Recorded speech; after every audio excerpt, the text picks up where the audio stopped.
Well, good morning, everyone, or afternoon or evening, wherever you are. I'm in North Carolina on the East Coast of the United States, and we could have people from all over the world here. My name is Leslie Flowers. This show is called Mind Over Matter Mondays, where we start our Mondays out each week on a high note. And the way we do that is by bringing in guest teachers, right? Like here's one right here. Yeah. Linda is our guest teacher today. And you see, I've changed the event a little bit. It's time to get into the 21st century.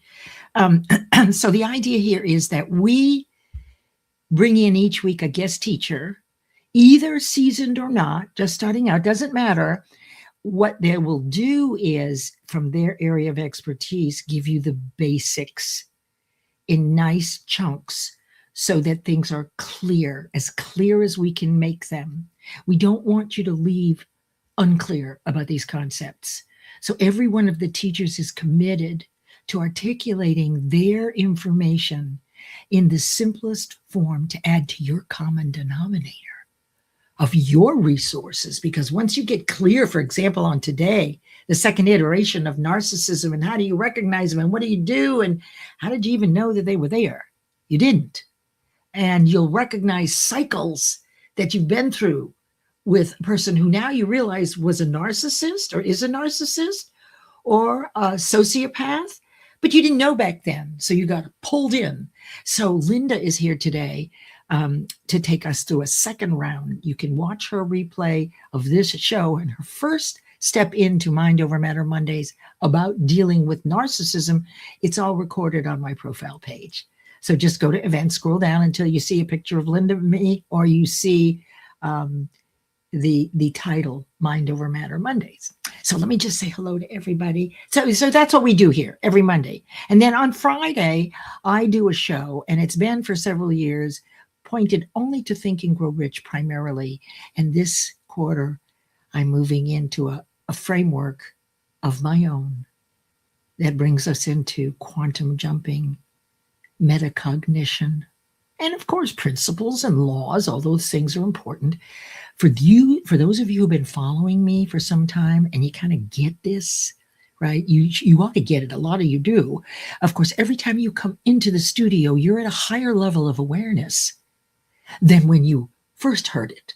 So a lot of times we think, well, I've already heard that, but you're kind of a new person now, right? You're growing in awareness of your infinite potential. So now when you hear it, you kind of listen to it differently. It's not the same as it was when you heard it before. So trust me on this, that you can't hear it too much. It's repetition that will have it be clear. And that's why I have Linda here about narcissism, because every week I sit down with a guest teacher to really understand what they know so I can ask decent questions, right? Intelligent questions. I'm really excited about today because this is the next step in recognizing and also determining what to do, because you're not changing them. Linda will tell you, you will not change them. So I'm so happy that you're here, 𝗏𝗁𝗏𝗏. If you wouldn't mind dropping the link in, if you haven't already, into YouTube. I couldn't even find my own live stream on YouTube. So it shows you how ignorant I am of that. Look, Leanna Stock is here. Leanna's in Duluth, Minnesota. And Leanna and myself, and also Linda Meier and several others, are writing in volume 4, Letter to Our Family. So this is the 4th year that you get to write your story to your family, your legacy, stuff about you, stuff that people may not know, that you want your family to remember.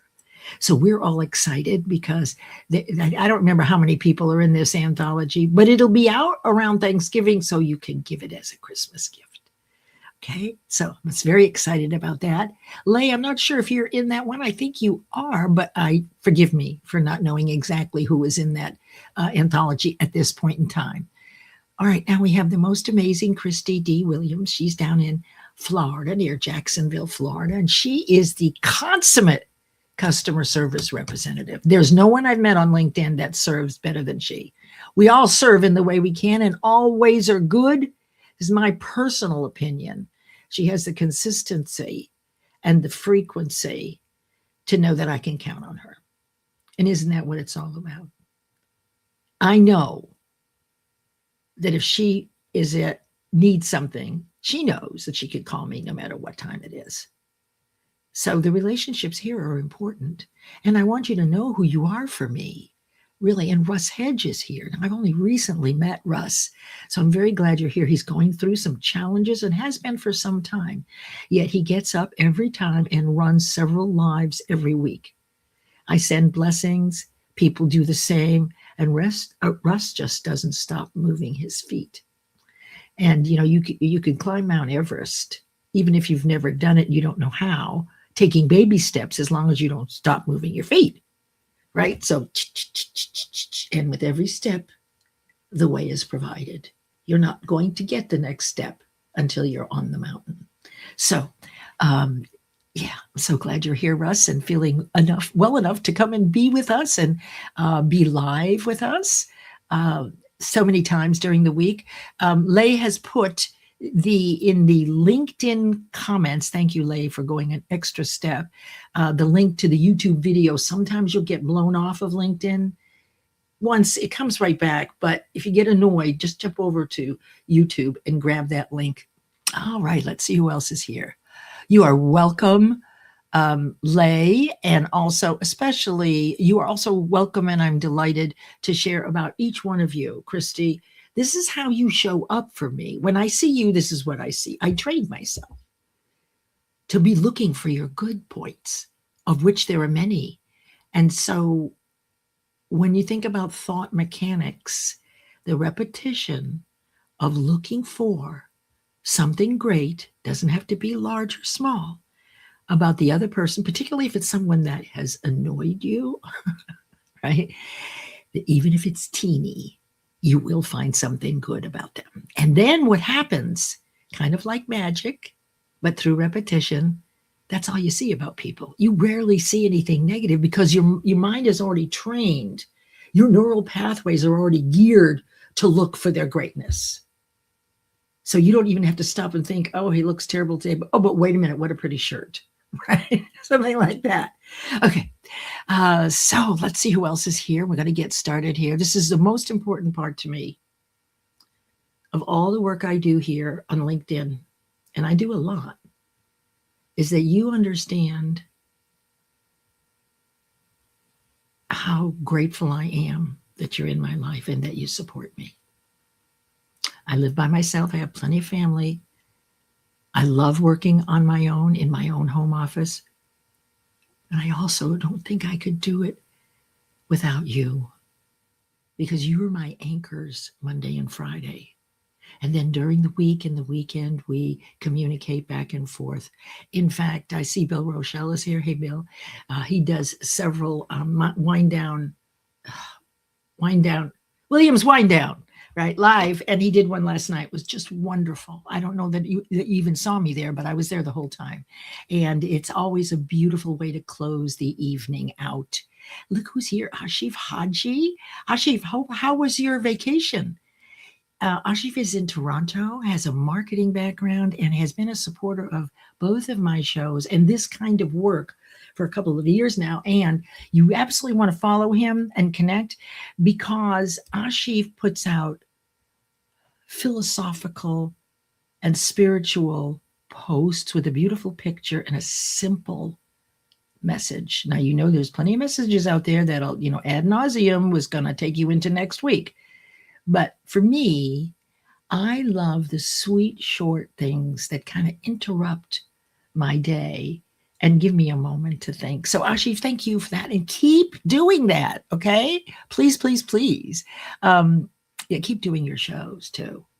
All right. Let's see what else we have here. Who else? We have Josette Peloton. She's our guest teacher. And by the way, you guys, when was the last time you went to your recommendations to see when someone wrote you a recommendation? A week? 2 weeks? How often do you check? I am terrible at that. And I happened to see, I went and looked and saw, and Josette wrote the most incredible recommendation. Let me just say that what she wrote mirrored who I'm aspiring to be. She sees me exactly as I am now. She doesn't know when Leslie was mean and bitchy in the past. She only knows the nice Leslie that's right now, right? But it was the most beautiful thing. So here's what I recommend. And there's some in there where I need to write some recommendations too. And my concern is it business or personal? Because if I haven't done business with you, the recommendation, is going to be a personal work with this person, but I don't have I guess I can give examples. So no excuses. Go look at your recommendations. Thank the people. I got a new one from Bobby Lee Clark. And so I am going to write one recommendation every week. That's my goal between here and the end of the year. Okay. That will create a new habit for me and should light something up for everybody. So yes, Josette. All right, let me see who else is here. Kelly Steinecke. Kelly, you and I need to get together to talk about your possibly or absolutely teaching on and being one of the guest teachers. We have about 25. And there's a spreadsheet up on Mondays. There are a few things you have to do, but then you get this spot. And we spend time working on your presentation. And hello, everyone from Spain. I don't see your face, so feel free to drop in your name on a comment because that has to do with my computer resources. All right, let me see where we are now. Yes, Christy. Kimberly Lechnick is here. Kimberly loves Think and Grow Rich. She's a coach. She's one of the guest teachers. And Catherine Chadwick is also here. She's one of the guest teachers. And in this direct message group of guest teachers is how we can all support these Monday events when our friend is teaching. So I've invited everybody in the guest teachers to drop in as much as you can, now and then. And also feel free to repost. Can you imagine if 23 teachers reposted once a week? How many people would be touched? Do you know how long it takes to repost? 5 seconds? 15 if you want to say, hey, come and meet me there. So just think about those little ways that you can build habits to lift others up because karma is real, my friends. And you just don't know when it's coming back. So you got to keep your eyes peeled. All right, everybody's here. Are we ready? I think I got everybody. Forgive me if I haven't. I will watch as you come in. You want to ask questions? Let me turn on the banner. Oh my goodness, I almost forgot. Nicole Angai Galindo. Hi, Nicole. Nicole is the publisher that is running the show with the Legacy, and Nicole sponsors the Friday show. But basically, this is the 4th year, and she's the master publisher of everything anthologies. And she does regular books too, but part of the reason that it's important to do anthologies is to shake out the nerves. I don't think I'm a writer, and I've never written anything other than a composition. And there's a lot of fear of being seen in a way we prefer not to be seen. So Nicole takes care of that, and she will guide you, and you will write one chapter. She will work with you. She spends a whole hour with you. And then we launch, and she even shares the profits during the launch with the writers. So it's a wonderful opportunity for anyone. Thank you. Let's see. What did you say? Oh, I love to put them right through to you. I have always been an optimist, but who was in control by the narcissist within her, the ugly things. We all have some of them to different degrees. And it's just good when you don't know me, who I was back then. You would be surprised at how much I've changed. But anyway, enjoy it. Thank you. You're so welcome. Oh, yes. Okay, that's great. Now, this is true. Now, look, watch pinned on my profile a carousel every Monday morning that has 40 different live events in a musical carousel right on LinkedIn. So I started that, you guys, because I want to conserve time. I don't want to jump around to different platforms. right? I don't want to do that. So I thought, well, how am I going to keep track? There was no real way to keep track of the live events. So I did it for me, my own little TV guide. So I knew who was teaching, whatever they were doing. And then I began to add other people. And now it's always featured on my profile. So anything you want to know about what I know. And then if you want to do a live event, right, you can too. Right? We can talk about that. All right. Oh, look, Sharon Rose is here. Sharon Rose Winfield. She is our spiritual intelligence guest teacher. And there's Barb Ostapina. All right. So now that I've talked right past the 15 minutes point, I do want to bring up my wonderful friend, Linda Meier, who I have watched her grow and become pretty amazing on this platform. Hey, Linda, how are you? Hi, Leslie. Good morning. I'm so excited to be here. Thank you. I know you. And I've gotten messages. I've gotten messages from people. They're very excited about your being here. This is a fabulous way for you to share the best parts of you. So I could read your bio, but I'm not going to do that. Tell us just a little bit about you, and then we've got something hiding after this, right? But tell us a little bit about, because the topic today is again about managing narcissists in your life, right? And how we protect ourselves, right? So really, when we think about it, this is going from awareness to healing. But you know what? Let me go ahead and do this. Linda, hang on just a second before you do this. Here's how I know Linda. And she is evolving. So I want you to watch her and support her. She's a healing and recovery coach who gently supports survivors of narcissistic and emotional abuse as they begin finding their way back to themselves. And Linda's work really creates this compassionate space to rebuild self-trust, understand objectively those patterns and how painful they are, soften our own self-doubt, which is to build a little bit of confidence, and then reconnect with the voice and identity that was quieted while we were in this relationship. Okay, Linda, your turn. Tell us all about you. Did I get it just perfectly?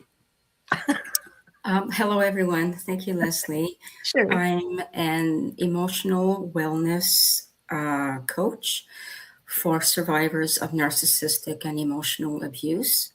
Excellent. And with my gentle guidance and support, I help them reclaim their voice, set healthier boundaries for themselves, and reclaim their identity, like you said, that was quieted and that was erased and replaced with a newer identity to please the narcissist in their lives. Oh, that's wonderful. Oh, that's fantastic. And let me just say hello to Lisa Fevick. Hi, Lisa Fevick. Hey, I'm going to bring this up right now with you and me. Now, where is that wonderful? This one. And we'll bring this up. There we go. You guys see, look, a new banner, a new event banner. I mean, we were down in the 90s with that old one, and I thought, oh, what can we do? But look how beautiful this turned out. These are in my colors. And I told ChatGPT that people should be able to recognize this as the event banner, right? So you see, it's very similar. So you wouldn't go, well, what is this? This is something new. No, Leslie simply updated and upgraded that old funky event banner, which I am grateful for because it served me so well. Let's just do this really quickly. I want to see what Nicole has to say. Oh, honey, you're welcome. Excuse me, not honey, boss. Sorry. Absolutely. Yes. Nicole is featured in the carousel this week. And each week I feature one of the hosts, right? So when you first go into the carousel, you're going to see a smiling face of whichever host and their time and a graphic about them. So keep that in mind. It's these things, it's really great to be able to support our sisters and brothers on this platform. Yes, anthologies rock, rock, rock, rock. And here we go. All right. Now I'm going to turn this back on. Yeah, see, I've arranged the screen. I'm getting really good at this, but not so great. Right? So I want to begin our training today by thanking you, Linda, first of all. My pleasure. Thanking you for scheduling the time and the work it takes to do this. Now, people think, well, you just get up there and you just, right, you got your points. And no, because many people are so far advanced in their expertise, they may not have thought about what it's like to go right back down to the basics. But without the basics, it's kind of like flowers. They're not going to grow if the seeds aren't nurtured, right? They're just not going to. So this is what we're doing. We're nurturing the seed of life. So let's go on. Oh, this is the most fun part. Okay, so this is something special. I'm going to change the view so you can see this really good. I think this will do it. There we go. So Linda, what are we looking at? We're looking at the top picture, the very top one. This is our new family puppy. She is now 11 months old. We brought her home just over 2 months ago from the shelter. When I first laid eyes on her, she was a very frightened, scared little puppy. She wouldn't come out of her corner.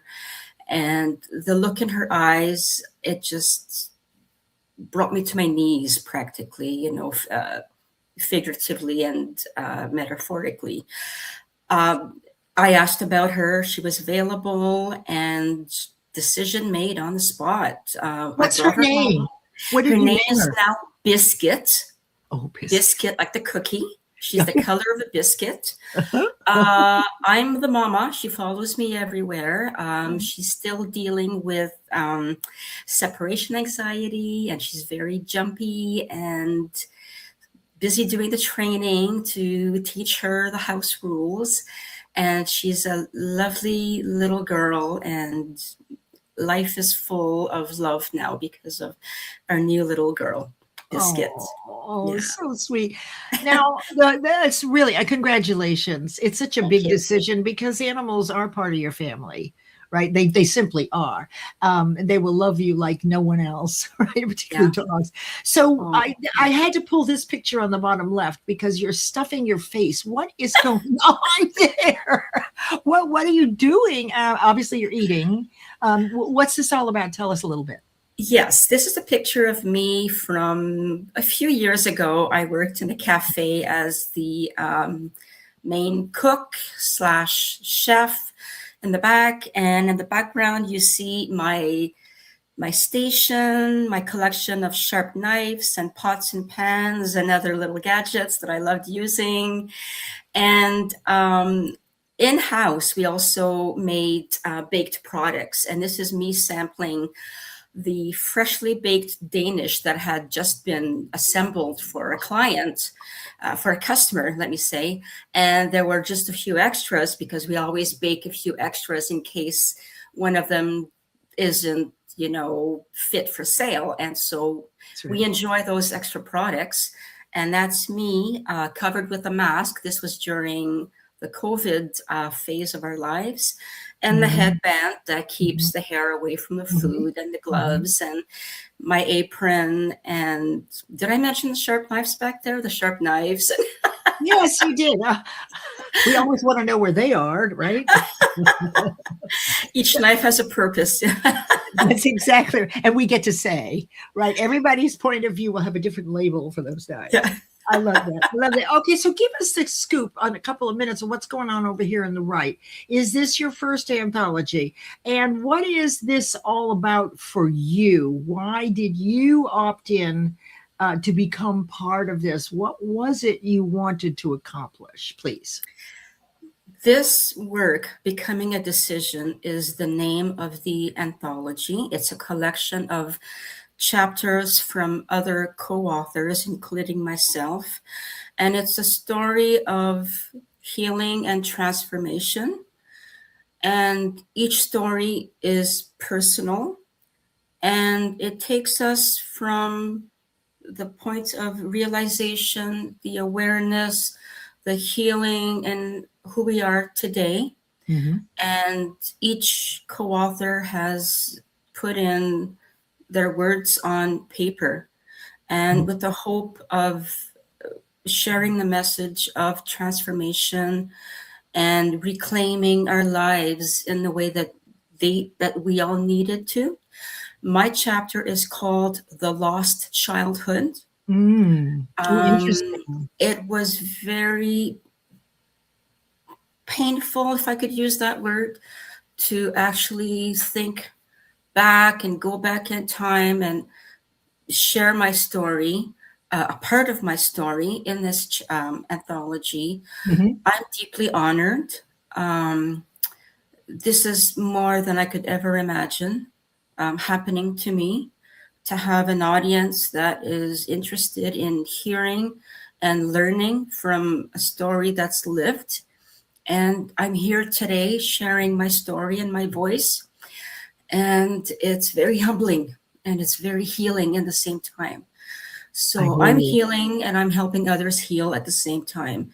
And like I said, it's absolutely very humbling to be part of this book. And there, tell me, when are you launching this book? Oh yes, it's coming out at the end of August, August 28th to be precise. That will be the book launch on social media. You can follow me. You can connect with me on LinkedIn. We'll do that at the end. Posts. You will get more information. Yeah. There has been a question that was raised about pre-order. I will get more information on that very soon, and I will share the details with everyone on LinkedIn about the best process to place your order for the book. Thank you. So that's fantastic. I know you've got to be excited about it. So I am deeply. One last question about this, though. Listen to me. You don't say. So you expressed that it was painful going back. Yeah. What I want to know is that once you went through the process, you articulated it in handwriting, and then you read it several times as you're going through it. Then your publisher would go through it again. So you have faced this thing that you hadn't gone as deeply perhaps before, whatever it is, multiple times. So I want to know, are you still as concerned to go back, or do you feel that you've looked at it enough that you can go back into your own childhood and see objectively what was happening and then be able to recognize it in your clients? I know that's a big question. I'm sorry. That is a very good question. Every time that I go back in time in my mind, there's still more information to discover, because this is a chapter of X number of words. I had to pick a moment that was pivotal, that helped me open the doors towards the healing. And then in my story, I explain a little more about that. And so there's still lots more to discover, because the narcissistic process it's lifelong. And the lived experience is for many years. And it's not just a one-time incident that we notice what the toxic person has done to us and why. And when odd incidences do happen to us and we experience it, we make a note of it, we file it away, and we say, oh, gee, I didn't expect that. I'll just make a note of it. And then we excuse it. But going through a lived experience for years, there's always so much more to unpack. And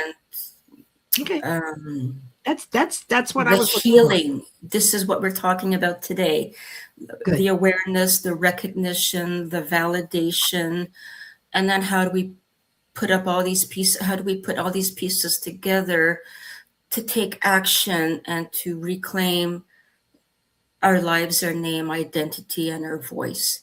Excellent. And so, all right, let's get into the training today. Okay, so we're going to go a little bit. Linda will share a little bit about narcissism, but we are now, if you want to catch her first replay, it's listed on the events wall on my profile page. You may want to catch that. Now look, fast forward through all the acknowledgments unless you want to hear me tell you how great you are again, but you can listen to for the one about you. And so really the reality is there's like about 25 minutes of real content to absorb. So if you love this, go back and give yourself a gift of the first one, and you'll see that this one also helps to relate to the first one, but you don't have to see the first one to start right here. So we're looking at from awareness to healing, dealing with narcissism. And you see we have 4 points here. So Linda, let me fix the screen the way I like it. There we go. Okay. So what we're going to do is we're going to do the first 2 points, and we're going to go to the sponsors and let them have their moment, right? Because I'm very grateful that we have 2 sponsors for this show and 1 for the Friday show. Let me know if you want to be a sponsor. What does it get you? Well, I can tell you with Power Thinking Corporation, there's an app now, and it's been out there. I've been doing this for months, but because you've seen this repeatedly, even if you haven't paid much attention, it has entered your conscious mind. You are aware of it, even though it's not necessarily conscious. And that is the important thing to remember, that it's through repetition that faith in yourself is built. So let's start with awareness. Now, Linda has several points to share, and I might ask her a question or two. So let's start, Linda. Tell us about narcissism. What is it briefly, and then how we begin this process. So please take it away. Thank you, Leslie. The way I explain narcissism, because I've lived it and I've was very one-on-one contact with it, I believe that narcissists live from from place of fear and deep insecurity. And so they view themselves as inferior, broken, not good as others, inadequate, and abandoned. And because that's the exterior and the interior of their identity, they treat others in a way that they shift that content onto others. So they need to break others down so that they can feel better about themselves. Right. And so when we're on the receiving end of this kind of behavior, it changes us, it affects us. They believe that they are the victim of what happened to them, but it is a deep perception because the maturity chip didn't click at a young age. And so now they've placed all of this negative baggage onto us, and it affects us. Oh, that's now, great. Yes. So okay. So that's and Jay Trevetti is here. Yes. Yeah, Jay is here. Hey, Jay. He's asking when living. Oh, it's difficult to heal because of the nature. No, there was something else that this is what he wanted. He wanted to define narcissism. So that was your experience as an expert, how you look at it. Now we can look it up in the definition, but what I got from you, and then we can move on to awareness, is that the narcissist is either going to be the victim or in charge. Yes. They make themselves the victim, and they're pretty nice when they're victims. That's been my experience. When they're playing the victim, nobody does it better than a narcissist, right? But the minute it switches, maybe they feel better, right? For whatever reason, they no longer feel as though they're the victim. They move right into, what do you call that? The control freak, the hero. The hero. Yeah. Okay, good. Yeah. All right. So do I have it right? I got it? Yes. Excellent. So let's start with awareness and recognizing what we experience. And I'm going to bring up my notes so that if I have a question, I'll have it in front of me. But let's go ahead and share with us recognizing the experiences we've had so that we can say, okay, well, this person is a narcissist. They behave this way. So here's how I protect myself. Okay. So take it away. The awareness gives language to what we've experienced. And this is different than a one-time incident when someone may be short with us or curt, or they're very angry that we disappointed them. Those are all valid scenarios, but the difference is that what the other individual does and says and how they treat us and how we feel about it, that's a constant pattern. They're nice to us when we behave, and then they're evil, cruel, unkind. And it's a constant roller coaster. It's a feeling of walking on eggshells, being aware to the point of they've given us the responsibility to keep them happy. Got it. They don't know how to do that themselves. Got it. I wanted to share an example, and I'd love for you to share an example too. For example, and look at what Kelly put, such an important conversation. And narcissistic abuse leaves layered damage. Healing isn't simply recovering from what someone did to you. It's untangling what their behavior taught you to doubt about yourself in my experience. And I love that. That's pretty accurate. I can tell you just real simple, an experience I had with a narcissist, because we're looking at to recognize, well, what do they do? So for example, I'll give you this because this is real. My brother, who is about 7 years younger than me, who is 5 years younger than me. We're old, right? So he has always been a narcissist. He was the middle child, and my father was a genius and also a narcissist and a bully. So now look, you can see that my brother has no self-esteem, no empathy. He was picked on, belittled, and lived under the shadow of our dad, who was also a narcissist. So over and over and over again, if he doesn't get his way, he would become angry and lash out at anybody at about a 5-year-old's level. So it's either victimhood or a tantrum. So when he had cancer, he was so sick. And I would drive an hour every weekend and back up and back to bring him food and sit with him. It was just terrible. We didn't know what was going to happen, but he was my baby brother, right? Months like this, when he was the best patient, the best victim, the most grateful, right? I mean, played the part like an actor until the cancer was eradicated and he slowly came back. And as he slowly came back, he got nasty and pissy again with the same cycle, which I'd say, you can't talk to us this way. You can't yell at us this way. Okay, I'm sorry, I won't do it. And then time goes by and he does it again. And so this went on for decades, right?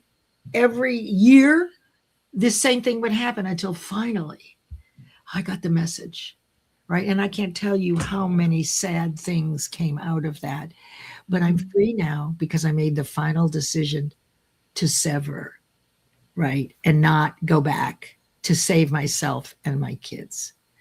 All right.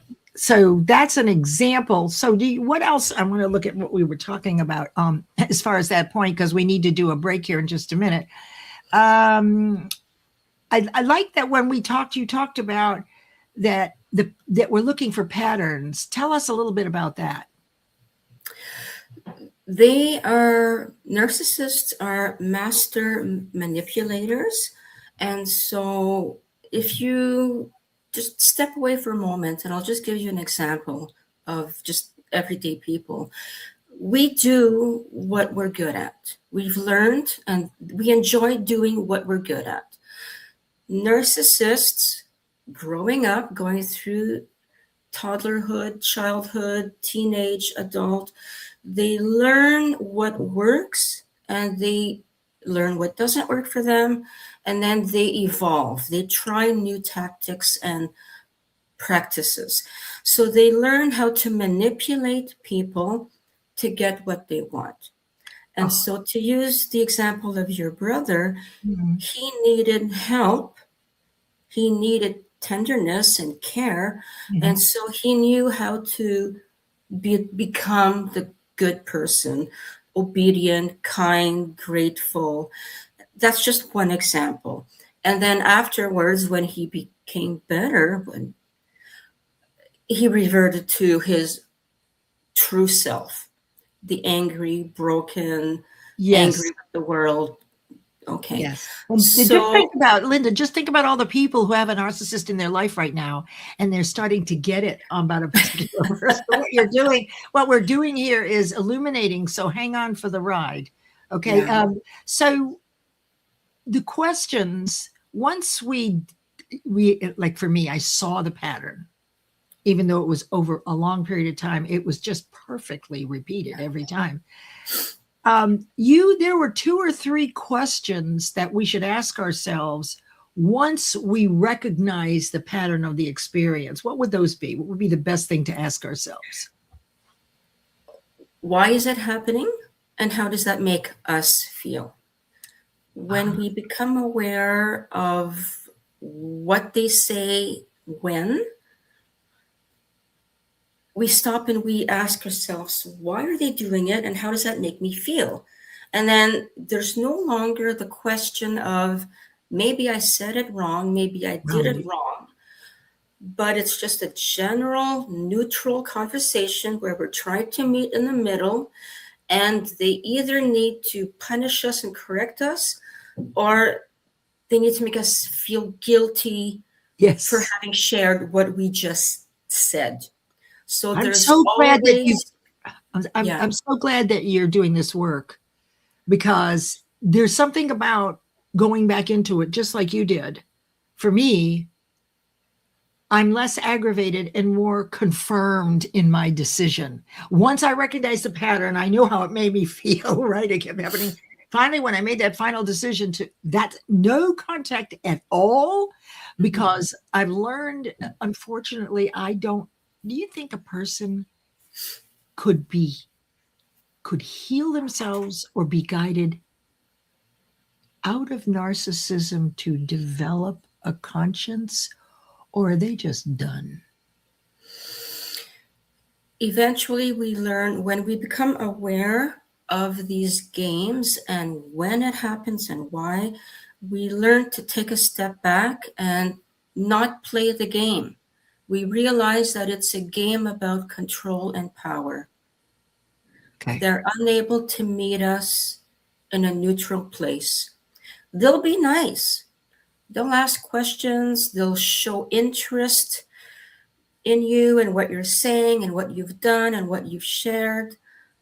But at the back of the mind, they view us as a tool.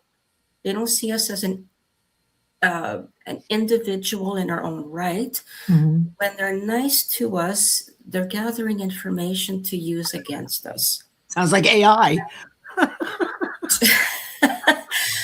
That's the format of how they see themselves and how they see us. So they do need us to provide, supply, either in a positive manner or in a negative manner. So we either become an asset or a liability, and they treat us accordingly. So answer this question that Nicole's brought up here. We'll move on to the next point because we've got sponsor stuff to do. So you can't heal from it. That's the assumption. So you just repetitively be aware and pivoting until when? Until it's very clear that what the decision has to be to protect yourself? If there's no way to work your way out of, or to develop empathy, to develop responsibility, when it wasn't there at all, then you could do this, don't you agree? Only keep being aware and pivoting until you reach the point where you cut them off. Your thoughts? The healing part is still ongoing. It never goes away. What changes is how we view the triggers. I Ah. still see people wherever I go. I'm shopping at the grocery store, I'm standing in line, I'm in an elevator. Because of what I've experienced, the triggers are there. I see if I'm having a conversation with someone at the Mhm. store, Mhm. I don't immediately label them, but I watch their pattern and I watch their behavior. And if it's someone that I get to know, like the cashier at the checkout, or I'm just giving an example, I Mhm. listen to what they say and how to say it. And then I just don't let that trigger get to me. I So you've don't. done it, and you've done it so many times now that you're just cool about it. It's not crazy, like, and very emotionally riveting anymore. It's simply an observation, right? Yes, yes, Is that the good absolutely. word? Okay. All right. So let's I want Yes. to do a quick sponsor thing here for I want to thank our sponsors. And then we'll come back. We may need a second one on this. Linda, I Oh, don't know. thank you. Maybe you and I can do a private with the last point and attach it. I don't know. Maybe we have to do this again. There Thank just you. isn't enough time to really Yes, we can do go quickly. any one of these points. We could do a whole hour. Right, or a whole half hour. So let me pull this. Let's just do this. I'm going to put this down here. And I want to let you know about our very first sponsor for this show. And Power Thinking Corporation is run by Stanley Green, CEO and chairman, and has now moved from only phone and online to a phenomenal app where you can get complimentary training every day. So sorry, didn't mean to do that. Doggone it. Let me see if I can fix it. There we go. So go to your store and get your 30-day free trial. You'll get daily wonderful affirmations for you to look at. Stanley Green is a part of the guest teachers, and he will be our teacher next week. And Power Thinking is a CBT-based personal development program, very powerful.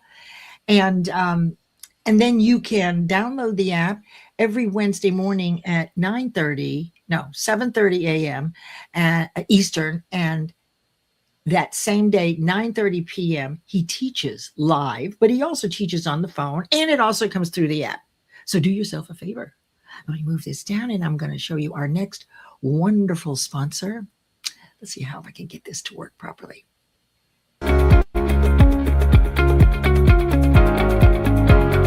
This is coming up, the Work-Life Balance Summit. Thank you to our sponsor, the 𝗠𝗜𝗡𝗄 Effect.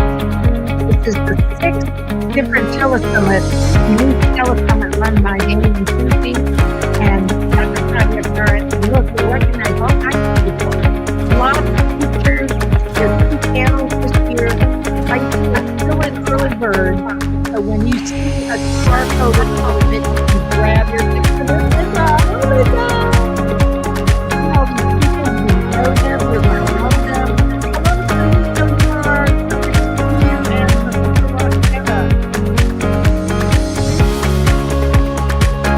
They do this in the fall and in the spring. And this is such a special 2-day event on a special Zoom platform that I like very much. Different from what we're used to.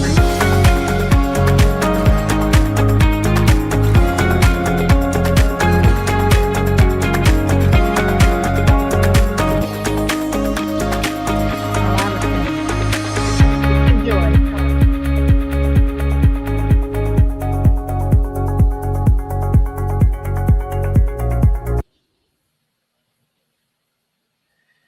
Okay, so now how did we get? I gotta. Well, oh wait. Hold on. Okay, I just had to kind of catch. All right, so we did this.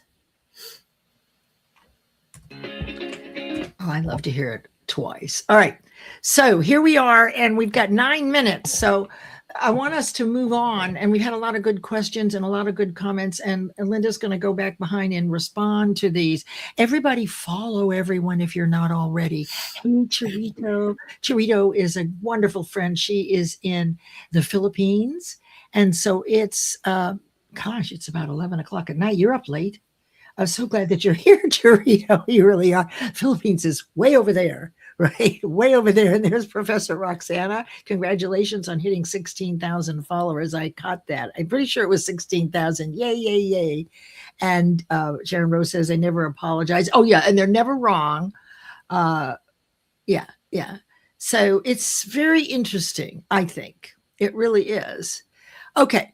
So let's talk now a bit about, we've got a little bit of time here. No, actually, yeah, okay. Let's go to validation. Now, so we recognize it. There's a pattern. We see it cycling. We feel this way, like we're objectively observing ourselves. It's like Catherine's curious observer that she uses. We're kind of observing ourselves in this pattern without getting triggered. So now the validation. So how does this move into learning to believe in yourself in the face of a narcissist? Take it away. The validation, the first thing I'd like to say is that the 4 points that are listed up on the screen, the awareness, validation, reconnection, and healing, they don't happen in chronological sequential order. Oh. There's a lot of going back and forth because there's also that conditioning of the self-doubt. Because we've been, and I will tie this quickly to the validation, but the way the conditioning happens is that they're nice to us, they're not nice to us. They make us feel guilty, they build us up, and we've met their approval. So because of that confusion, it's difficult for us to recognize the pattern because it's insidious and it's invisible. The boundaries have been erased, basically. And so with the validation, I'll just discuss that very briefly. Please. The validation is the point where we learn to, the validation needs to be louder and stronger than the self-doubt. Exactly. We're deeply filled with self-doubt because we're not behaving and living for ourselves. We're not answering our needs. We're answering the narcissist's needs. What do they need from us? Mm-hmm. So we become, and I really strongly use the word tool. We become a tool to keep them regulated and comfortable. And so the validation, when we recognize the pattern and why and how it makes us feel, there is that little connection. This is what happens when I say this. And then we're angry. And then there's a whole slew of emotions. So the 4 points don't follow each other chronologically. The validation part is where it needs to be stronger and louder than the self-doubt. And we say to ourselves quickly, this is what she says to me when I do this. And it happens all the time. And so this is how I feel every single time. And so we stop asking ourselves, did I do something wrong? We ask the questions in our mind about the other. Why does she need to make me feel bad when I come home from school and I share that I got an A on my math test? But she's happy when someone else shares that they got an A on their math test, which happened in my family because I have a brother who is the golden child. And so that validation needs to come in, and it needs to be stronger than the self-doubt.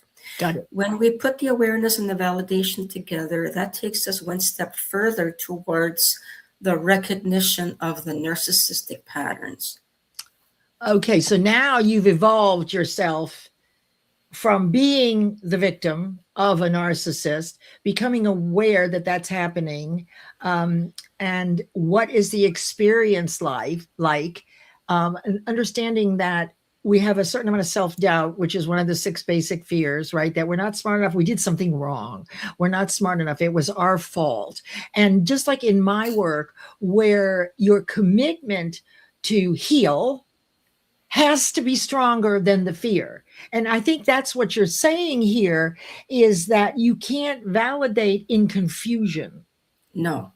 So this is almost like you're doing your own study would you recommend one person at a time? Let's say you have two narcissists in your life. The way I feel about it is that I would want to go to work on one, not two. What are your thoughts about that? Do you think one is enough, or do you think you should bring them all in? I'm not sure what your question is. Okay, well then let's not do it. We're not able to heal the narcissist. Right. We can only change how we react to them. Or and respond. we need to go from react to respond. Exactly. So sometimes in some situations it's difficult to go no contact, but we need to, and then as we go through the steps and then we put them into practice and we take action, we can limit how we respond to them. Got it. We don't share what we did today. We don't give them the juice. We don't give them the information that they crave. We don't give them the supply that they need. We want to become as deeply as uninteresting as possible. We need to become boring so that they can go and get their supply from someone else.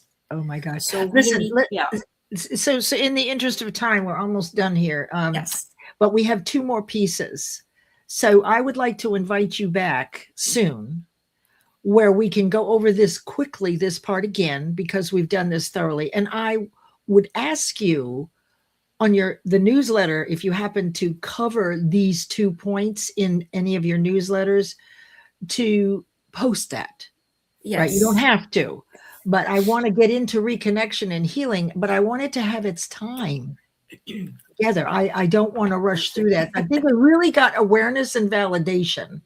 And when you come back, we'll go over these two again, and then we're really going to get into reconnection and healing so that we all have this perfect picture. We should have done this for a couple of hours, right?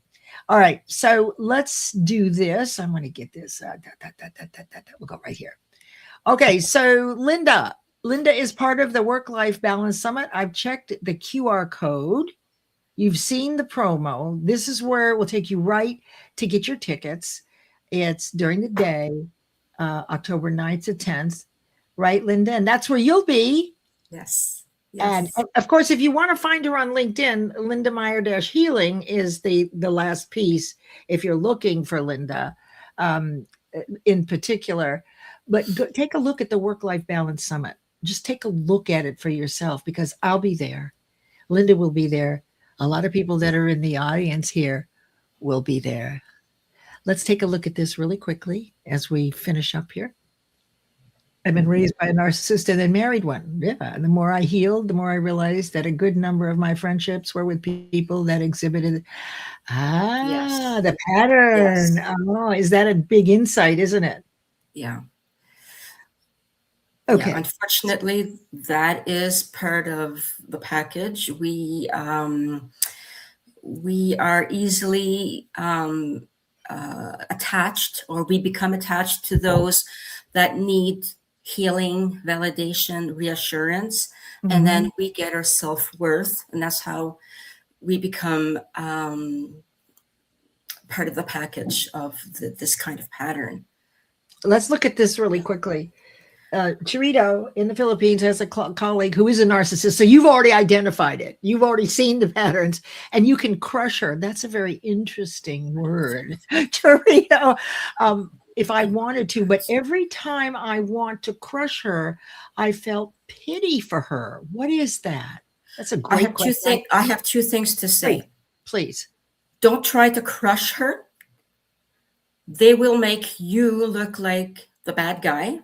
They will easily switch from bully to victim, and then they will create a smear campaign. They will lie about you.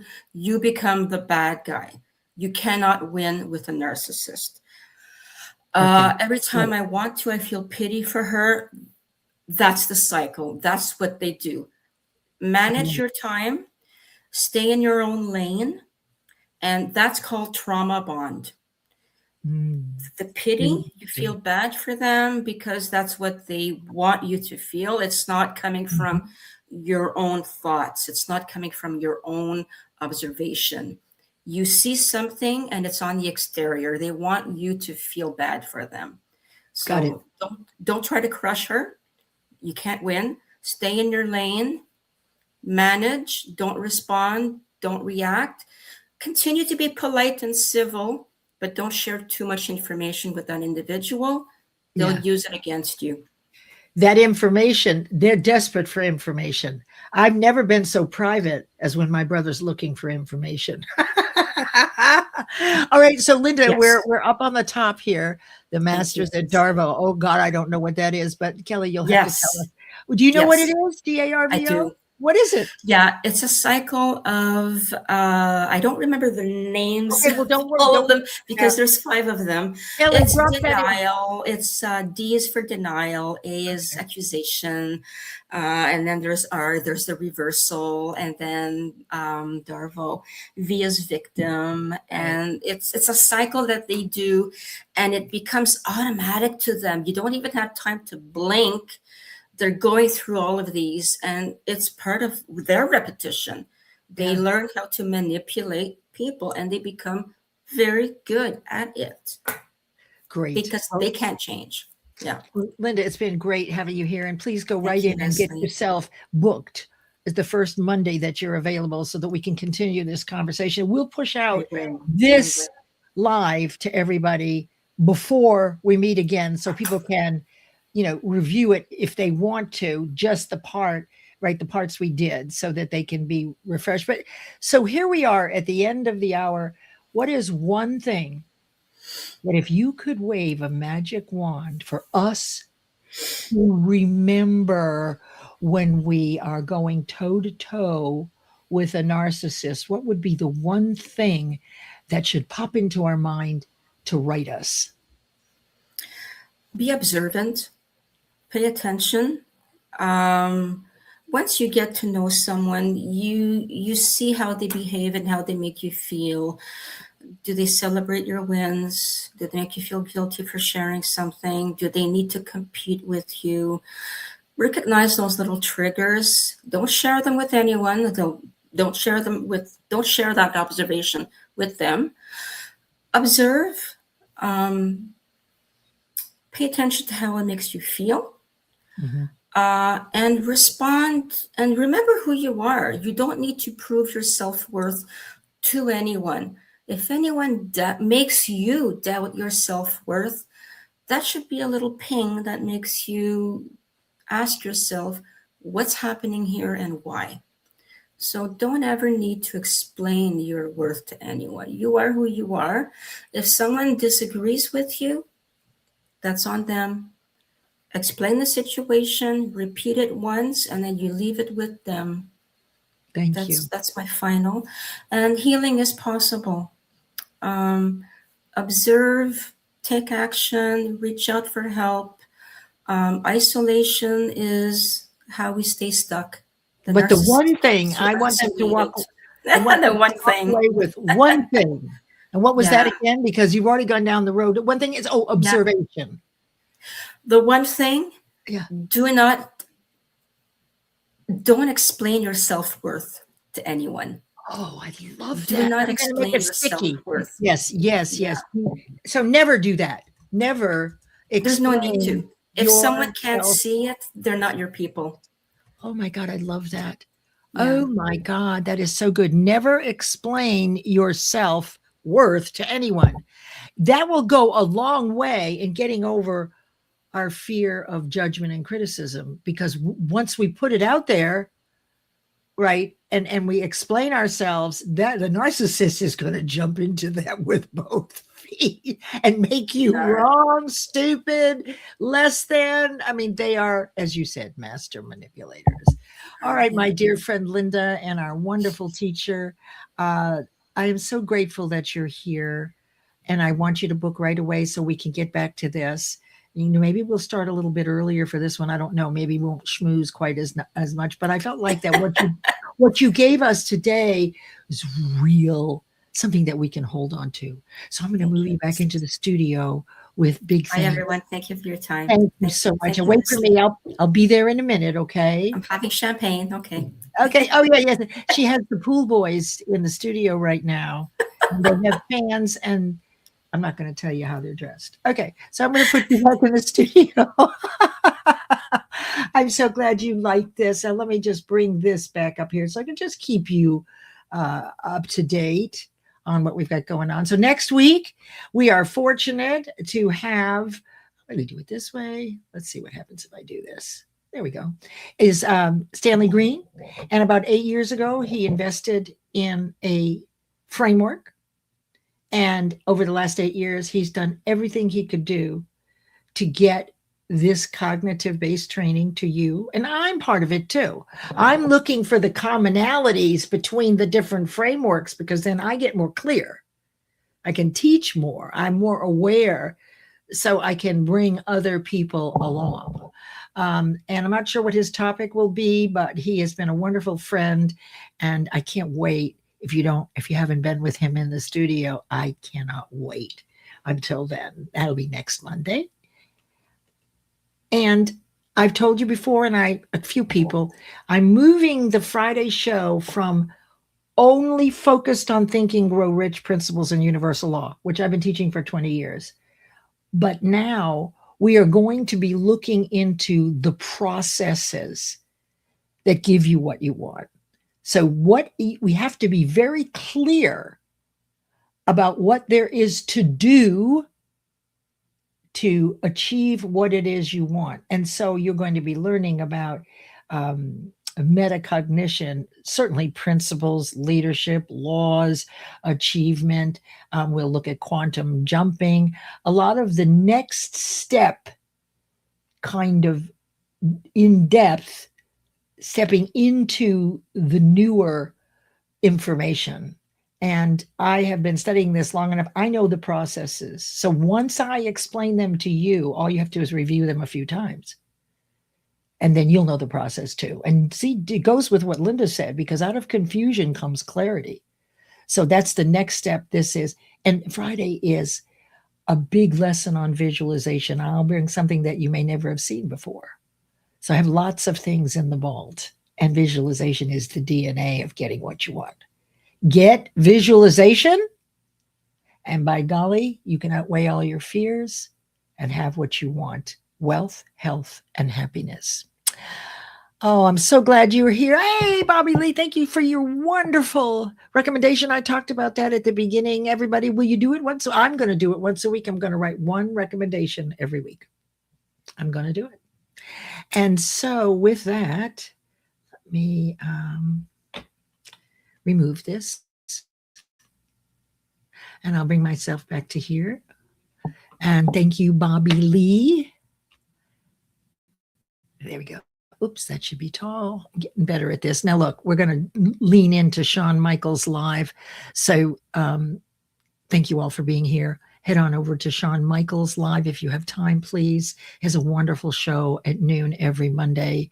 And I'm so glad that you found Linda as amazing. She has done a lot of work on understanding how to manage our own behavior, or as what Stanley would say, emotional regulation.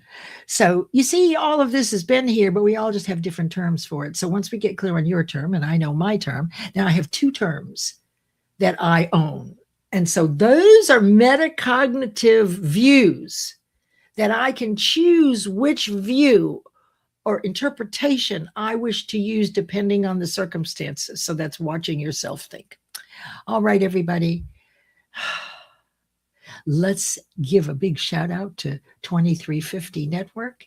And I think it would be wonderful to see you there on October 9th and 10th. Have a blessed week. Reach out if you need me. I am grateful.